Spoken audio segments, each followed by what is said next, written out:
So, the Reform councillor has been suspended over his social media posts threatening to kill the Prime Minister, Sir Keir Starmer, which he should have been. We don't tolerate political violence or threats of violence in this country. Never mind a political threat from the Reform Party's councillor to kill the Prime Minister. How's he not? He should have been arrested and charged.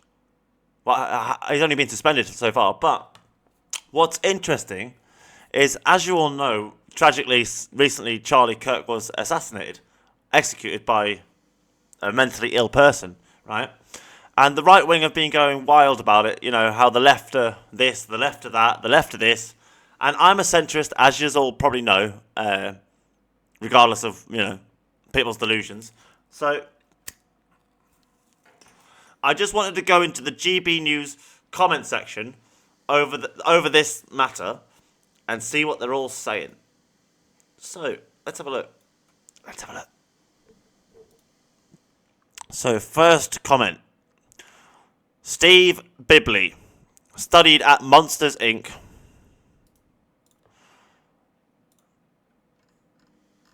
There's Steve.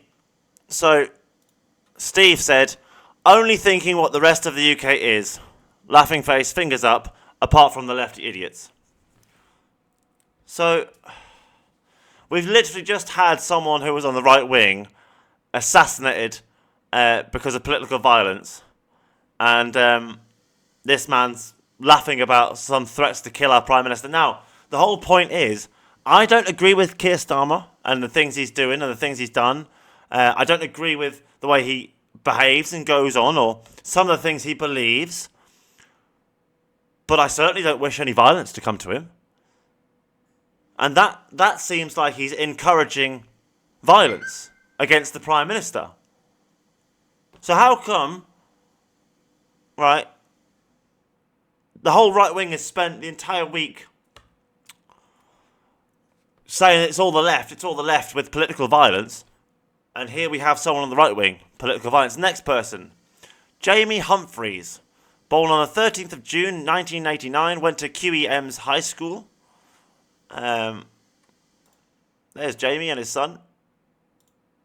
I'm guessing his son. Apologies if it's not. I'm guessing it is. Saying, my man. So that is also really an approval of this political violence or threats of violence to the Prime Minister. Next person, Peter Wheatley, lives in Middlesbrough.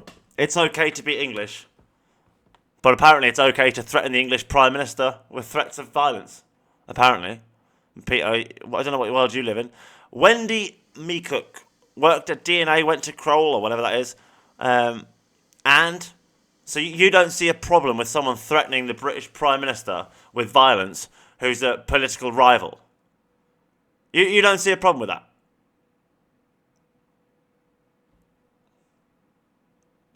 Starting to see a trend here. Okay. Oh, Richard Knowles. Lives in Nottingham. Formerly self-employed at Sat Plus installations. And he said, and as well. So he also doesn't seem to see a problem with someone threatening our Prime Minister with violence of death or threats of death. I think if the record serves me correctly, what did he say? He said that he would shoot the Prime Minister if he could get close enough. I think that's what the man said. I think he said he would shoot the Prime Minister if he could get close enough. And he is a councillor for reform. He's literally a politician in this country. Next one, Sam Dudley. Just when you thought reform couldn't get any better. We all see in this trend, right? Next person, Mick McCann. Lives in Clydebank. Born on the 23rd of November, 1969. If he did it, should be binned. We need to be better than that. Well done, sir. Well done, sir. The first reasonable response I've seen. Reform do need to do better than that. There's no way you're ever going to get anywhere in this country by threatening the Prime Minister. Not, you can threaten him with his job loss, but I mean, violent threats. You know, you can threaten him he's going to lose his jobs if he doesn't do as the people demand, and he's not doing as the people demand. You know, but you shouldn't be threatening the Prime Minister or making threats. Next one, Anthony Mark Barr. Can't wait for Gammons to excuse this behaviour while complaining about hurty words uttered by radical lefties over Charlie Kirk. Yeah, I wonder how many of these people above this, over the last week, have complained about political violence from the left. But here they are, from the left, sorry, encouraging political violence or accepting it or not seeing a problem with it.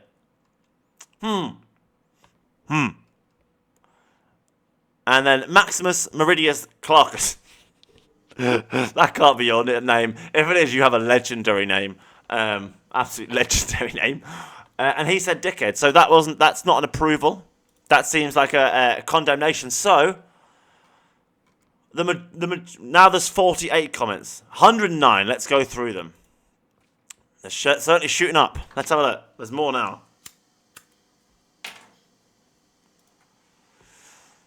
Join the fucking queue, mate. Dave Kitchell. Shame on you and your family. Mark Nedwood. Anyone who makes a direct threat to kill someone must be dealt with the same way. If someone makes a threat to kill someone, you have to deal with them the same way. What, threaten to kill them? You know, if the whole world was doing an eye for an eye and a tooth for a tooth, we'd all be blind and toothless. You have to rise above people and not lower yourself to their standards. So, but it seems that certain politicians and council leaders can call for death and they are allowed to continue. What example does that set? It is a bit strange how we had that female, Lucy, I can't remember her surname, got 30 months, right? But then that Labour politician encouraged people to go out and slit people's throats, and he didn't get charged. And now we've got this Reform councillor who's been suspended, but hasn't yet been charged. But I tell you what, right? If I made a threat to kill the Prime Minister, I can guarantee you, I never would threaten to kill the Prime Minister. But if I did that, I would either be in prison or in a psychiatric facility within probably 72 hours. Within 72 hours, I would be in either a prison or a psychiatric facility. I can guarantee you. So there's another example of two-tiered justice from two-tiered Keir. Even when he's getting the threats, the fucking...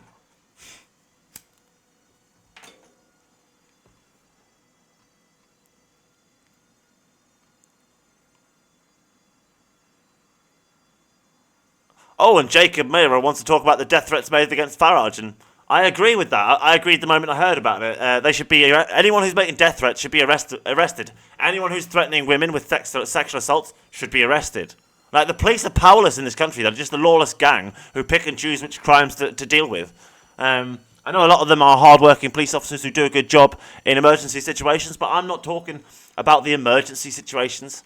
I'm talking about the general law enforcement of the country is fucking disgustingly shocking. It's so bad, it is beyond negligent, it is abhorrent. Okay? The reactions to deadly emergency incidents, I think, is actually rather good. Deadly emergency incidents, life and death situations, I think they're pretty good. But when it comes to general law enforcement, no, I don't think the police are good in any way, shape or form. Because they pick and choose what laws to enforce. I think you've got to steal over £200 worth of shopping before they'll come check for shoplifting. Like, oh, well, the insurance will pay it. Even though every shop has CCTV, they could go and get the camera footage. In fact, the shop could send them the video footage. They wouldn't even need to go to the shop. And then they could process the conviction of all within 60 seconds on a computer with the evidence. Enough to convict them. It's a video. But no, we don't care about petty crime in this country, you know. People parking on double yellow lines outside shops, that's fine. Speeding, oh no, you can't speed. Oh, but parking on double yellow lines, oh, that's okay. That's okay, unless a parker catches you. Police officer won't do shit. What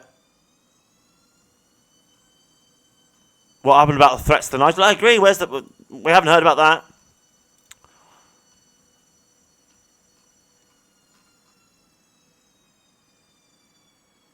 I support reform. Dave Thomas. I support reform, but reform has a moral duty to support free exchange or ideas and opinions. Oh, that is one thing you lot mostly do not do. I come into the reform forums all the time and GB News and try and pitch ideas to be called retarded, woke lefty, idiot, nonce, pedo. Well, all just for saying how to solve the immigration problem, but because I believe Nigel caused it with the Tories, I get the insults. So you don't actually care in this group about solving problems. You just care about protecting your supreme leader, Nigel. Supreme leader. Reform are so good they even know how we all feel. I can't believe there's so many of you backing up and accepting political violence as okay. He'll have to join the queue like everyone else. Stephen Green. Oh, I'm surprised. There's always one to set the rot.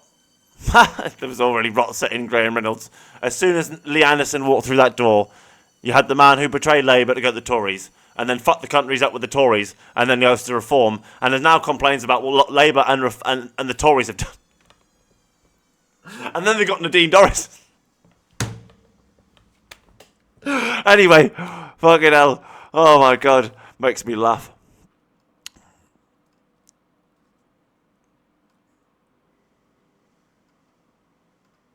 All these people making accepting or tolerating threats of violence to the British Prime Minister is just, for me, although I don't like Keir Starmer, he's our Prime Minister, he's the leader of our government, right? And to tolerate any violent threats to him, it's treacherous. You're not quite a traitor, but you're as close to being a traitor as I could allow without calling you a traitor. Because how could making threats to the leader of my country from my own countrymen not be treacherous and traitorous? Now, I agree that making threats to Nigel is also treacherous and traitorous because you shouldn't be making violent threats to MPs. So to make threats of violence towards any MP, regardless of party, is treacherous, it's traitorous. You're making threats to the British government, and you're British. Like, what the fuck are you playing at?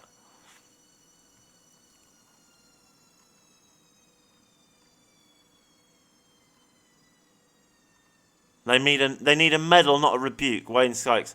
So many people here encouraging it and accepting it. I'm not going to go through them all. I'll just post this video. But there is at least some people with some brains in here. They're not all idiots with I don't know, no humanity. But I would say a good 75-80% of the people here think it's alright. That should give you a perfect example of the state of the UK right now. Is that people are willing to tolerate threats or even accept or encourage threats of violence towards our Prime Minister just because it comes from a political party that they support. That's the level we're at now. And I'll tell you what, you're all sure as hell giving the government damn good reasons to take away our freedom of speech, aren't you, you bellends? Idiots.